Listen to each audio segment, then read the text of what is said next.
Alright, so these are the notes for chapter 4.3. As you can see that we don't have too many definitions or anything like that in this particular lesson. For this lesson, we're going to be going through and practicing some proofs. Don't get too frightened.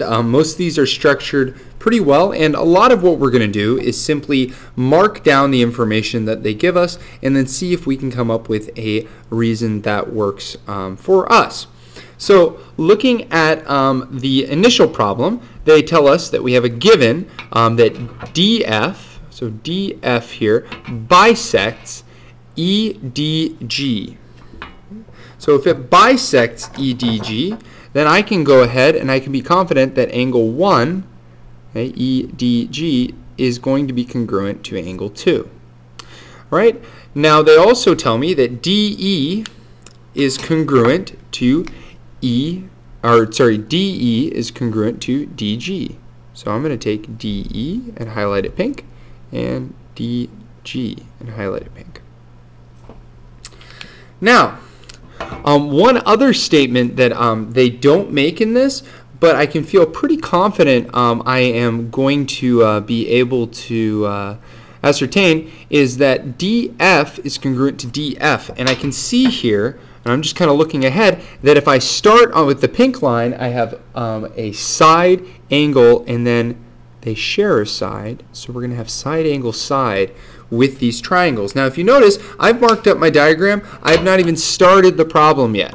So let's go ahead and get going on the problem. So the first statements here, if you notice, they are a mirror image of the givens. So those are simply given.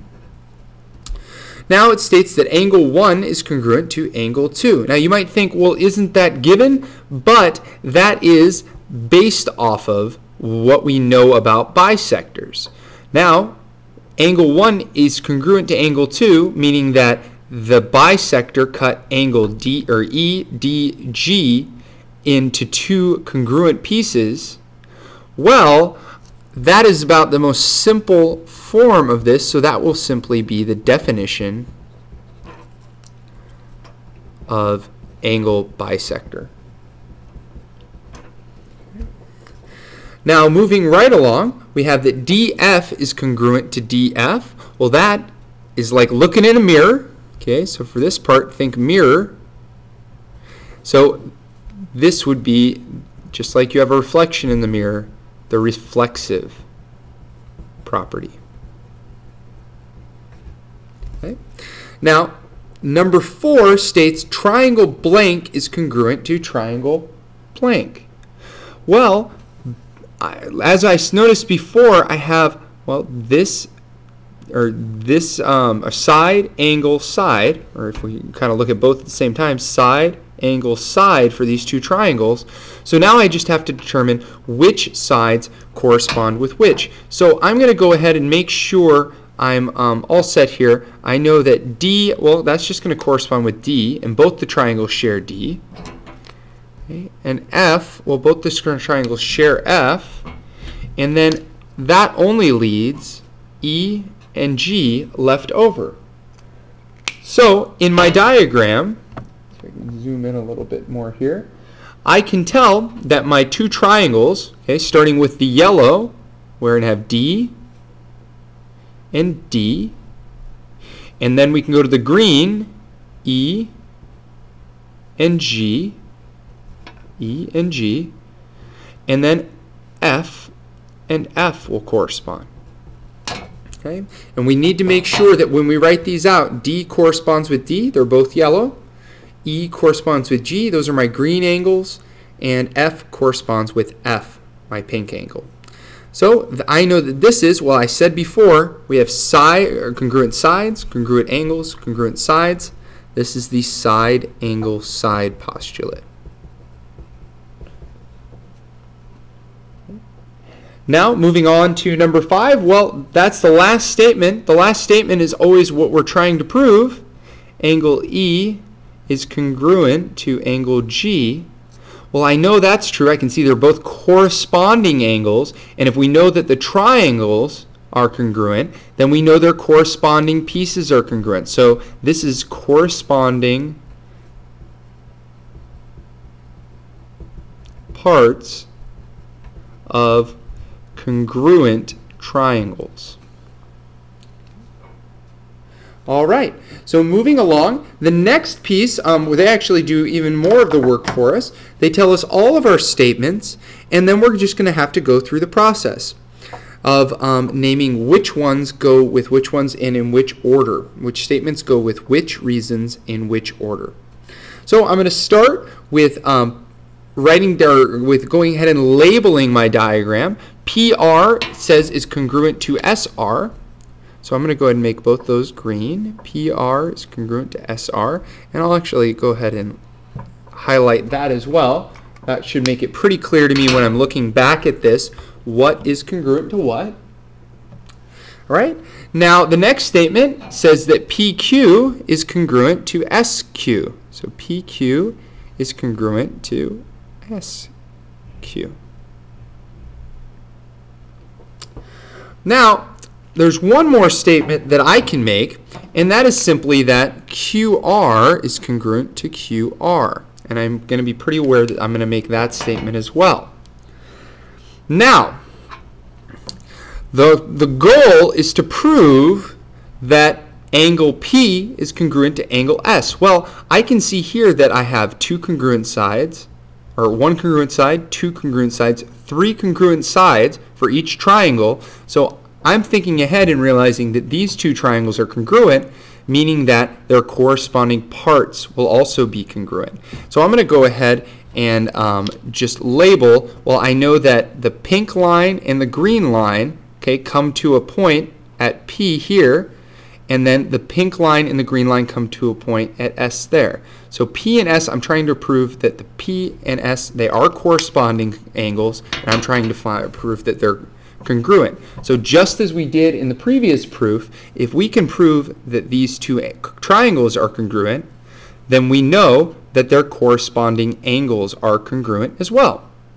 Well, in this is an example, and I forgot to highlight that I know that PQ and SQ are both pink. And this is an example where we're probably going to start with our givens. The givens give us two of our sides are congruent.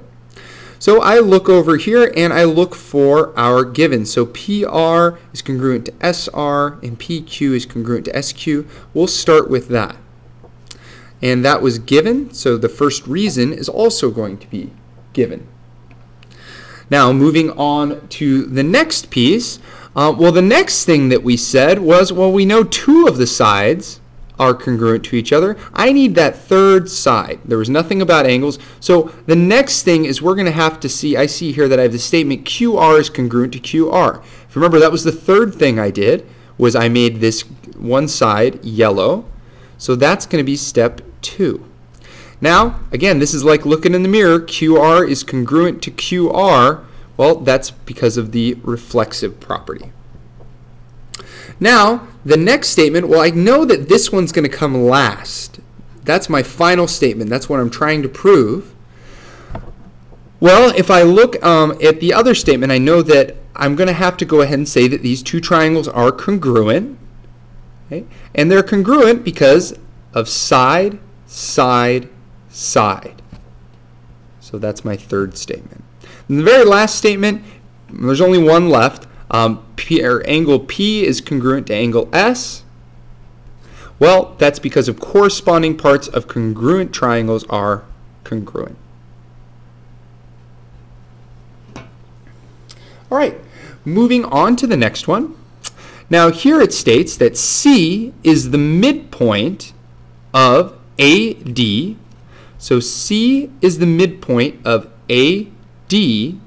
Okay, well, that tells me, I'm thinking ahead, that I know that if that's the midpoint, then C is cutting segment AD into two congruent pieces. So I know that I can highlight this one green and this one green. And if you don't want to be using your highlighter, another way we can state that is just put a single hash mark through it. Now the next statement states that angle A is congruent to angle D. So I'm going to go ahead and mark that as well.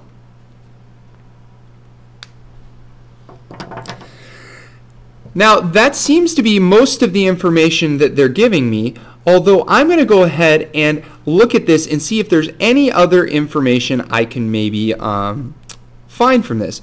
And if you remember, my favorite types of angles are vertical angles.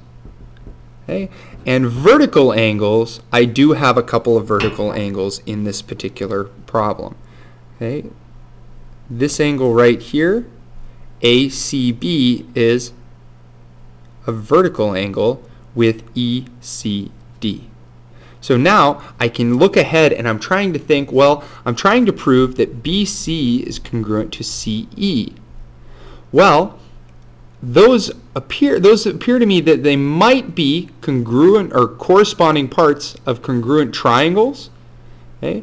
And I can see here that I have angle, side, angle, which it looks like I'll probably be able to determine that these two triangles are in fact congruent.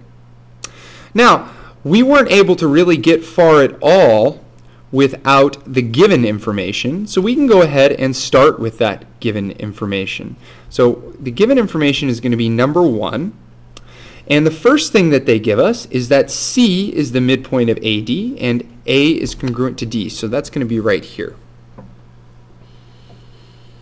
Okay, now looking through these statements, okay, I know that, well, this one's probably going to come last, as that's what I'm trying to prove. Okay. Showing that the triangles are congruent, well, I need a couple more. I need another piece of information before I do that. And then saying that AC is congruent to CD, well, I can probably go through that. Now I'm just kind of looking at, well, what could I do next? Well, the next statement, if you recall, was I first labeled, okay, our congruent angles, and then I stated that these two were congruent.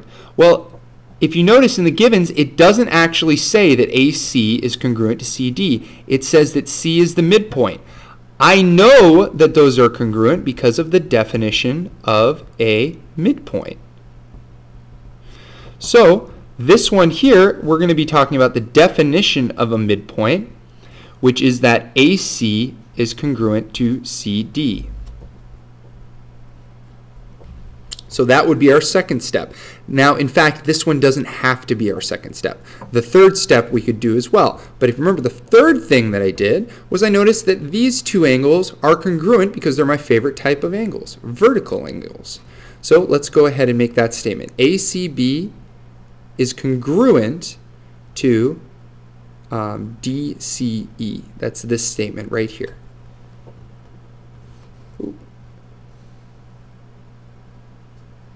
Okay. One more time, and that's just that ACB is congruent to ECD. That's our third statement, and that's because they are vertical angles. Okay. Now, moving right along, I went ahead and I labeled that this one would be last because that's what I'm trying to prove. So now I need to be able to state that ABC is congruent, ABC is congruent to DEC. Well, that's my next statement. Now I know that because if I start with these red angles here, I can travel and say that the red angles, okay, angle are congruent, sides are congruent, angle. So this one's going to be angle, side, angle postulate. That's number 4. Now, here's a part that you can take a look. I know two of my angles here. Now the third angle is the unknown, angle E and angle B.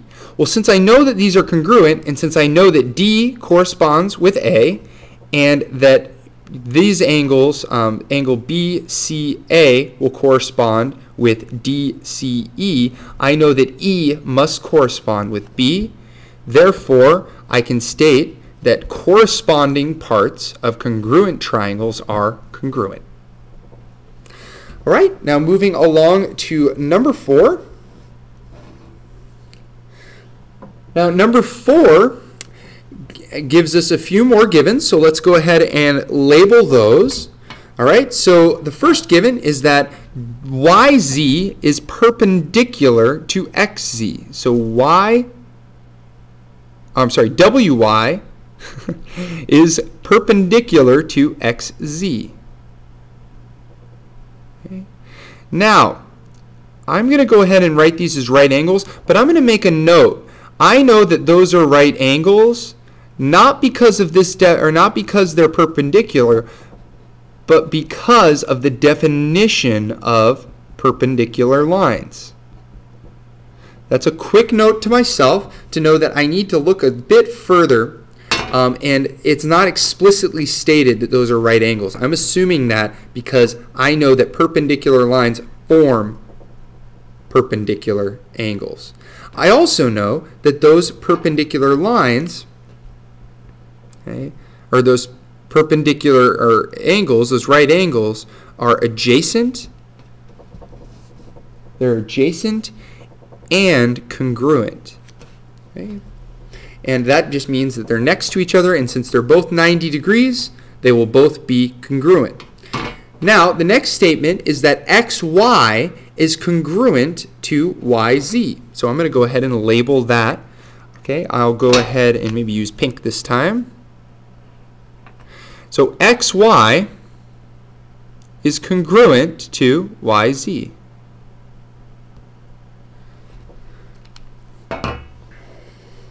And what I might do here is to just kind of draw a little distinction there. I want to make sure that I can tell that those two are slightly different. Well, this is looking pretty good because now, even I can also mark these with some hash marks.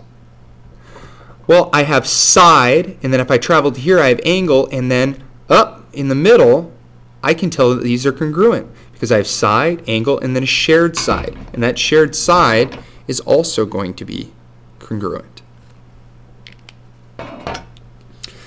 Now, if I take a look at those, I can tell that those are congruent, and now I'm going to try to prove that X is congruent to Z. Well, then I can feel pretty confident that what those are going to end up being is, you guessed it, corresponding parts of congruent triangles must be congruent.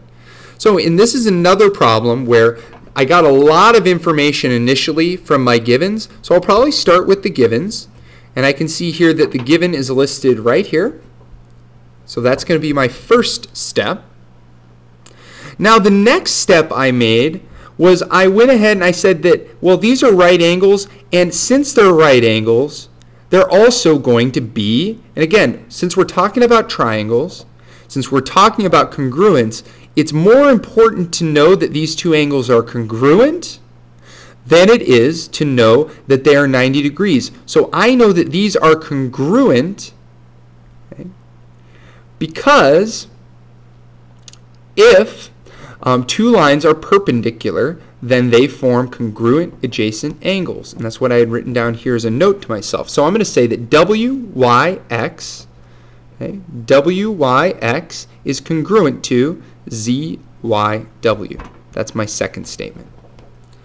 Now, I'm almost there. I can almost prove that these are these are congruent triangles, which you can kind of notice a trend. That's generally what you're going to do in these types of problems.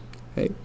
Well, the last thing I need to do, I have my sides, I have my angles. Now I need another side. So I can say that WY is congruent to WY. And again, think of looking in the mirror. WY is the reflection of WY. Oh, and I forgot to put the 2 there. Okay, so that is because of the reflexive property. Now I have 2 statements left, and I can see that this is going to come last, as it's what I'm trying to prove. Well, now I can state that XYW is, or triangle XYW is congruent to triangle ZYW. I can state that because I have congruent sides, congruent angles, then congruent sides again. Then I know that X and Z, I can tell that they are corresponding as they're both made up of the side opposite the right angles and my pink sides here that are congruent. Okay. Therefore, that's going to be my 5th statement. is that x is congruent to z because of corresponding parts of congruent triangles are congruent. Moving to the back page. So the back page is going to give us a bit less information, but I think we're getting a bit more comfortable with these. So hopefully you might even be able to turn off the video and attempt these yourselves, and then attempt the problems on the next page. Now, for this one, we're going to go ahead and prove that given that AB is congruent to CB, angle 1 is congruent, and angle 1 is congruent to angle 2, that BD bisects AC. So let's go ahead and it looks like we're kind of working backward on this one a little bit. Okay. Now, for this particular one, I have to keep in mind that what does it mean for BD to bisect AC? Well, what it really means is that this line will cut AC into two congruent or equal parts. So if I can prove that these two parts are congruent,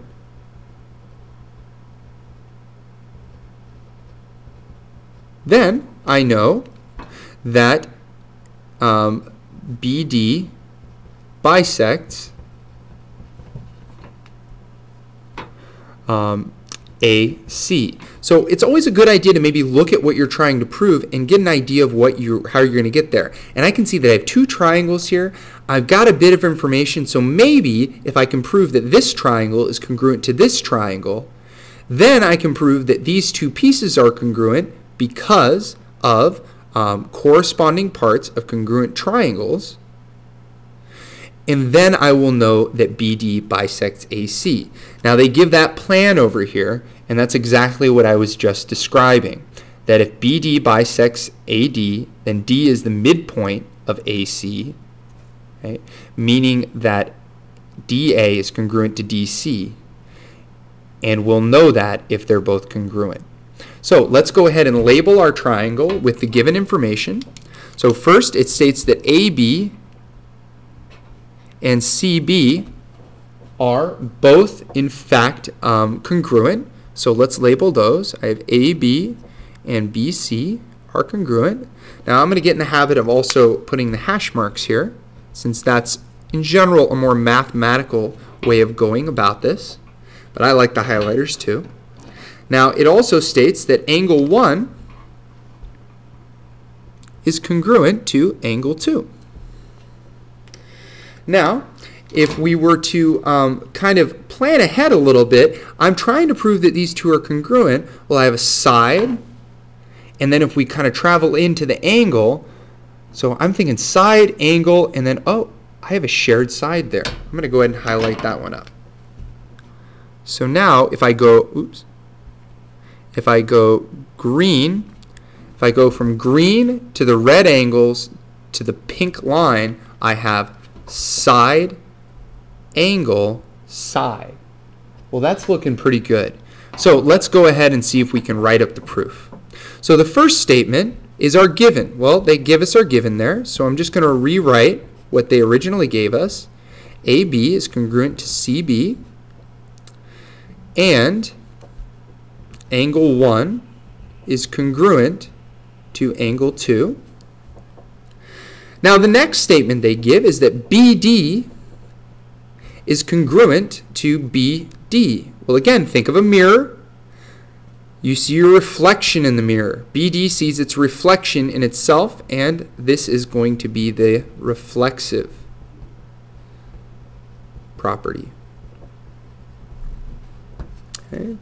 Now we're stating that triangle BDA is congruent to BDC. Well, we know that because we have congruent sides, then congruent angles, then congruent sides. So this one would be the side, angle, side postulate.